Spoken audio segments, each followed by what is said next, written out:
Discuss करने वाले हैं साइंस का एक बेहद ही इम्पोर्टेंट टॉपिक जो है मैटर। आज हम लोग जानेंगे मैटर के बारे में कि मैटर होता क्या है।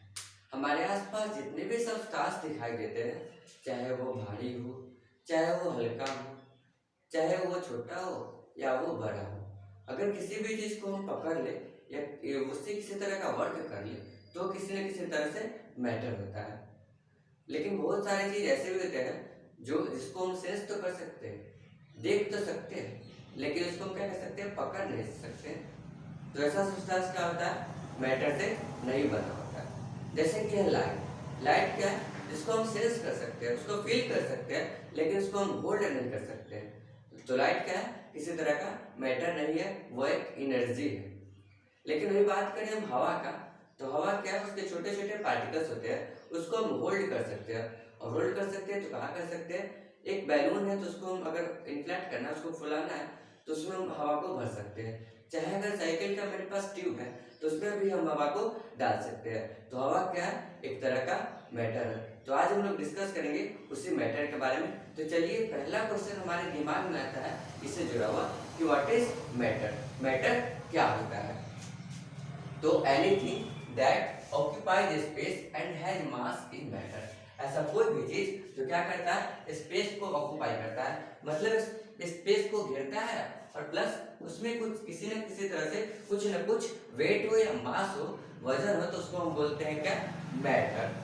अब हम आपको बताएं कि इसमें दो तरह का शब्द इससे निकला, पहला है वॉल्यूम और दूसरा है मास। तो चलिए अब जानते हैं कि वॉल्यूम क्या होता है। तो वॉल्यूम का हिंदी होता है आयतन। वॉल्यूम का हिंदी क्या होता है, आयतन। The space anything occupies is called volume. ऐसा कोई भी चीज जो क्या करता है, स्पेस को ऑक्युपाइज करता है, तो उसको हम बोलते हैं वॉल्यूम। क्या बोलते हैं, वॉल्यूम। अब वॉल्यूम जैसे कि कोई बर्तन है, बर्तन में अगर हमको मिल्क को डालना है तो मिल्क को अगर 1 लीटर मिल्क है मेरे पास, तो उसको हम उसी तरह के कंटेनर में डाल सकते हैं जिसका वॉल्यूम क्या हो, 1 लीटर हो या उससे ज़्यादा हो। लेकिन अगर उससे कम वाले वॉल्यूम में हम डालेंगे तो क्या होगा, जो दूध है वो नीचे आ जाएगा। तो ये था वॉल्यूम। अब जानते हैं इसका सेकेंड पार्ट जो है मास। मास क्या होता है, the amount of matter anything contains.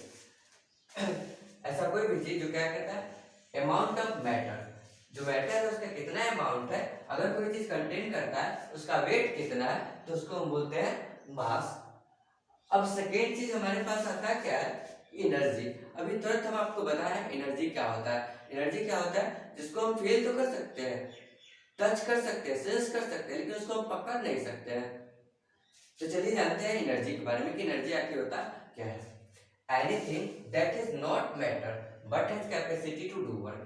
ऐसा कोई भी चीज जो मैटर नहीं है, मैटर करने का न तो स्पेस घेरता है और न तो उसमें किसी तरह का वेट है, लेकिन कैपेसिटी है कि किसी तरह से वर्क कर सकते हैं, उससे किसी तरह का वर्क अगर हम कर सकते हैं तो उसको हम बोलते हैं क्या, एनर्जी। अब हम लोग बात करने वाले हैं स्टेट्स ऑफ मैटर पे। अब स्टेट्स का मतलब होता है अवस्था और मैटर मतलब होता है पदार्थ। कोई भी जो पदार्थ है वो कितनी अवस्थाएं में पाई जाती है, उसकी कितनी अवस्थाएं हैं, अब इसके बारे में डिस्कस करेंगे। तो basically matter exist in 3 states. जो मैटर होता है वो बेसिकली 3 स्टेट में पाया जाता है। पहला स्टेट है सॉलिड, दूसरा है लिक्विड और तीसरा है गैस। अब हम जानेंगे आगे कि जो सॉलिड है, लिक्विड और गैस है, इनके कैरेक्टरिस्टिक्स क्या क्या है, क्या क्या इनके गुण और क्या क्या इनके विशेषताएं हैं। तो पहला है ए solid has a fixed volume and definite shape. एक जो सॉलिड सब्सटेंस होगा उसका वॉल्यूम क्या होगा, फिक्स होगा, जबकि शेप भी डिफाइनाइट होगा।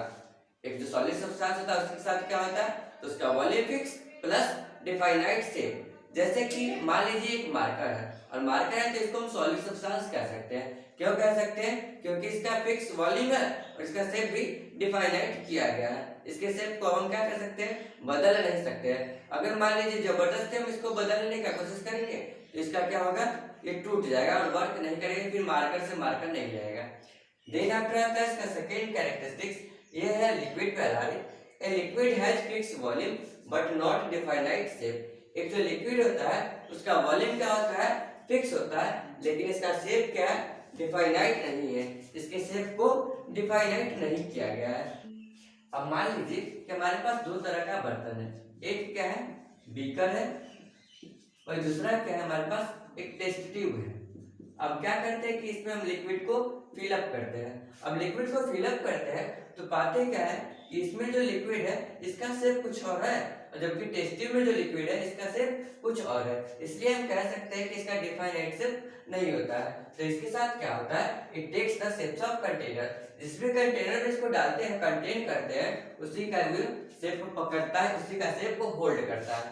देन आफ्टर थर्ड वाला आता है, a gas has neither a fixed volume not a definite shape. एक जो गैसेस मैटर होता है, गैसेस पार्टिकल्स होते हैं, उसमें क्या होता है, उसका वॉल्यूम भी फिक्स नहीं होता है, और जबकि डिफाइनाइट शेप भी नहीं होता है, उसके शेप को भी हम डिफाइनाइट नहीं कर सकते हैं। तो इसके साथ क्या होता है कि मान लीजिए हम इसको एक बैलून में डालते हैं, बैलून में डालते हैं तो क्या करता है, उसी के वॉल्यूम का भी होता है, उसी का शेप भी होल्ड करता है।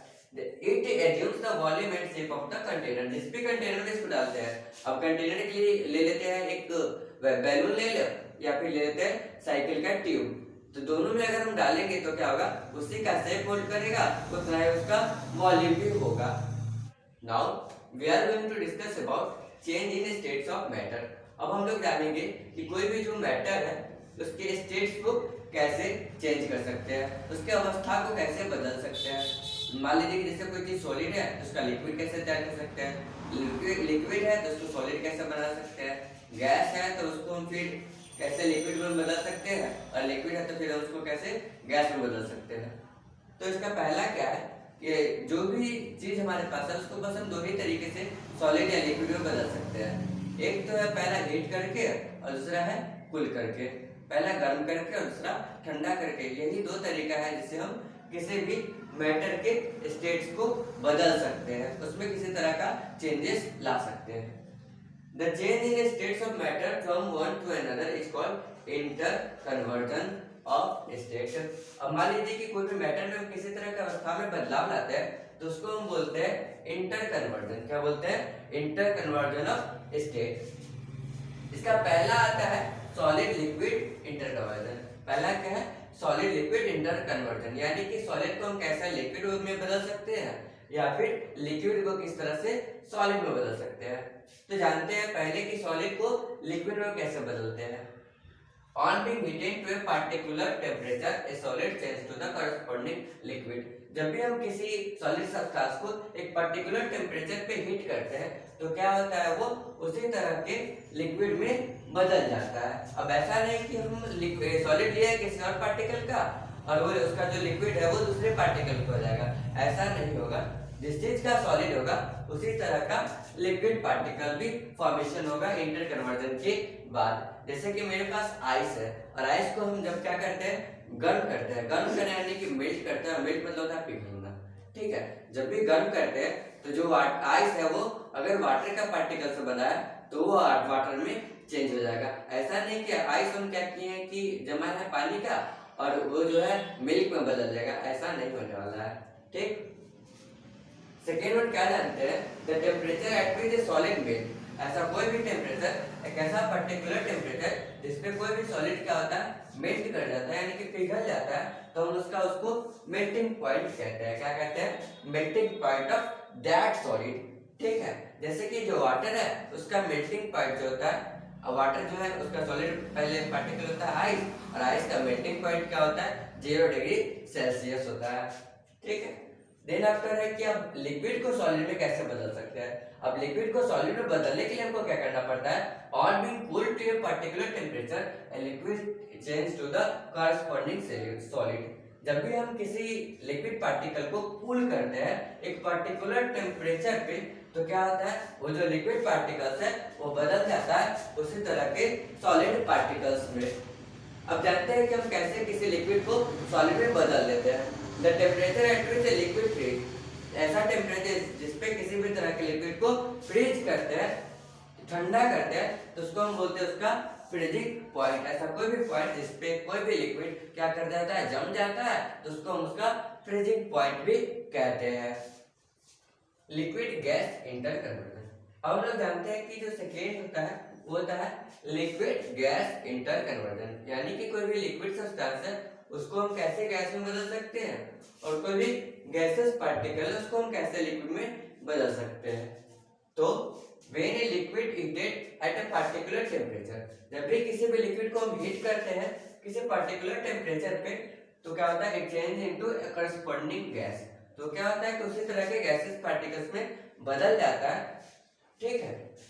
अब है कि the temperature at which any liquid boil is called its boiling point. ऐसा पर्टिकुलर टेम्परेचर किसी भी लिक्विड का जिस पे वो बॉयल करता है तो उसको हम बोलते हैं उसका बॉइलिंग पॉइंट। जैसे कि वाटर है तो वाटर का जो बॉइलिंग पॉइंट होता है वो होता है 100 डिग्री सेल्सियस। नाउ अब हम लोग जानेंगे कि जो गैस है वो कैसे लिक्विड में बदल जाता है। तो when a gas particle is cooled at a particular temperature, जब भी हम किसी गैसेस पार्टिकल को कूल्ड करते हैं किसी पर्टिकुलर टेम्परेचर पे तो क्या होता है, it change in corresponding liquid, तब वो उसी तरह के लिक्विड में बदल जाता है। नेक्स्ट है the temperature at which any gas change into liquid is called condensation. ऐसा पर्टिकुलर टेम्परेचर इस पे कोई भी गैस क्या होता है अपने आप को लिक्विड में बदल लेता है तो इसको हम बोलते हैं कंडेंसेशन। और कंडेंसेशन का हिंदी होता है क्या, संघनन। Next some solid vaporize directly and this phenomena is called sublimation।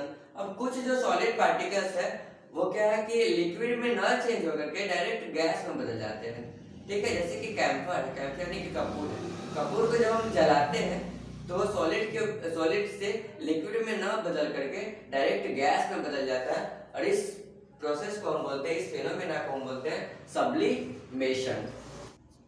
Now we are going to discuss about composition of matter.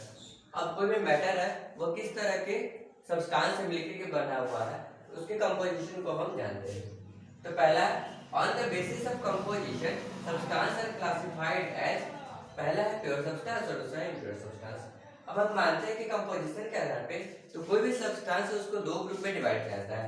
पहले ग्रुप में हम रखते हैं प्योर सब्सटेंस को और दूसरे ग्रुप में रखते हैं इम्प्योर सब्सटेंस को। अब प्योर सब्सटेंस के बारे में जानते हैं कि प्योर सब्सटेंस क्या होता है। तो the substance which made of single substance, ऐसा कोई भी सब्सटेंस जो क्या है सिंगल टाइप ऑफ सब्सटेंस से मिलकर बना हुआ होता है तो उसको हम बोलते हैं प्योर सब्सटेंस, ठीक है। जैसे कि हाइड्रोजन, ऑक्सीजन और भी इसी तरह के बहुत सारे एलिमेंट या कंपाउंड। अब है a pure substance is either element और कंपाउंड। कोई भी जो प्योर सब्सटेंस है वो या तो एलिमेंट होगा और नहीं तो फिर कंपाउंड होगा, इसके अलावा कोई तीसरा मटेरियल नहीं हो सकता है। अब जान लेते हैं कि एलिमेंट आखिर क्या होता है। एलिमेंट क्या होता है, an element is substance that can not be broken down into simpler substance by chemical process. ऐसा कोई भी सब्सटेंस जिसको हम सिंपलर सब्सटेंस यानी कि छोटे छोटे टुकड़े में नहीं तोड़ सकते हैं, इस प्रोसेस से केमिकल प्रोसेस से, तो उसको हम बोलते हैं एलिमेंट्स। अब एलिमेंट को हम दो ग्रुप में डिवाइड करते हैं, पहले ग्रुप को बोलते हैं मेटल्स और दूसरे ग्रुप को बोलते हैं नॉन मेटल्स। टोटल अभी तक 118 एलिमेंट्स का खोज हो चुका है जिसमें बहुत सारे जो है वो मेटल्स है और उसके अलावा जो है उसमें नॉन मेटल्स पाए जाते हैं। अब है कंपाउंड, कि जो कंपाउंड है ये क्या होता है। ए compound can be broken down into simpler substance by chemical process. एक कंपाउंड क्या होता है उसको हम ब्रोकन डाउन कर सकते हैं सिंपलर सब्सटेंस में, ठीक है। जैसे कि वाटर, तो वाटर का जो फार्मूला आता है केमिकल फार्मूला वो होता है H2O और H2O को हम तोड़ सकते हैं किसमें, H2 में और प्लस O2 में, ठीक है। यानी कि हाइड्रोजन और ऑक्सीजन को इसको अलग अलग पार्टिकल में वाटर को तोड़ सकते हैं। तो इसका say about composition of matter का जो सेकेंड पार्ट है वो है इम्प्योर सब्सटेंस। अब इम्प्योर सब्सटेंस क्या होता है चलिए इसके बारे में जानते हैं। एन इम्प्योर सब्सटेंस और मिक्सचर कंटेन्स टू और more substance in any proportion. Impure substance क्या होता है, मिक्सचर होता है जिसमें दो या दो से अधिक सब्सटेंस मिला हुआ होता है और वो किसी भी प्रोपोर्शन में हो सकता है, उसका जो प्रोपोर्शन है वो फिक्स नहीं है। जैसे कि है एयर और फूड, जैसे कि क्या है एयर, फूड और इसके अलावा बहुत सारे से पार्टिकल्स भी हो सकते हैं। देन आफ्टर आता है क्या होमोजेनियस सब्सटेंस। अब जो सब्सटेंस वो दो तरह से उसको हम दो ग्रुप में डिवाइड करते हैं, पहले ग्रुप में बोलते हैं होमोजेनियस और दूसरे को बोलते हैं हेट्रोजेनियस। होमोजेनियस जो है दो तरह के सबसे मिलकर बनता है, होमो एंड जेनियस। होमो यानी कि सेम, होमो मतलब क्या होता है सेम, मतलब जो एक ही तरह के पदार्थ से मिलकर बनता है तो उसको बोलते हैं होमोजेनियस। चलिए इसके बारे में जानते हैं। A substance is homogeneous if different parts of it have same property. इसका जो अलग अलग पार्ट होता है उसका प्रॉपर्टी क्या होगा, सेम होगा और कंपोजिशन भी सेम होगा, तो ऐसे सब्सटेंस को हम बोलते हैं होमोजेनियस सब्सटेंस। जैसे कि एलिमेंट्स, जितने भी एलिमेंट्स है वो सब क्या है, होमोजेनियस सब्सटेंस है। नाउ इसका सेकेंड पार्ट आता है हेटेरोजेनियस सब्सटेंस। हेटेरोजेनियस सब्सटेंस क्या होता है, तो हेटेरो यानी कि डिफरेंट, हेटेरो मतलब क्या होता है, different. A substance is heterogeneous if the different parts of it differ in property and composition। अब ये सब्सटेंस क्या होता है, ऐसा पार्ट जो ऐसा डिफरेंट पार्ट्स का जो कंपोजिशन है वो भी डिफरेंट हो और प्रॉपर्टी भी डिफरेंट हो, तो उसको हम बोलते हैं हेटेरोजेनियस सब्सटेंस। एग्जांपल के लिए लेते हैं तो mixture of sand and soil. जब हम सैंड और सॉइल को मिलाते हैं तो क्या होता है, हेटेरोजेनियस मिक्सचर या हेटेरोजेनियस सब्सटेंस का फॉर्मेशन होता है।